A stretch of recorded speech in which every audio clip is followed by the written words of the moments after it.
آن حضرت صلی اللہ علیہ وسلم سے میں نے نماز قائم کرنے اور زکوٰۃ ادا کرنے اور ہر مسلمان کے خیرخواہی کرنے پر بیعت کی۔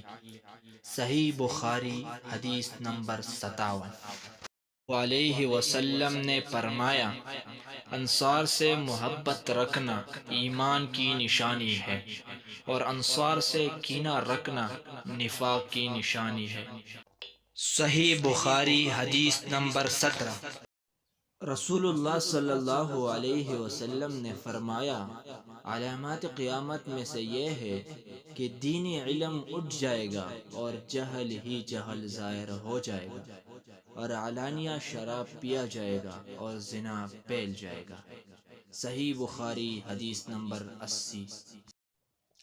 آپ صلی اللہ علیہ وسلم نے فرمایا کہ ایمان کے 60 سے کچھ اوپر شاخیں ہیں، اور حیا شرم بھی ایمان کی ایک شاخ ہے۔ صحیح بخاری حدیث نمبر 9۔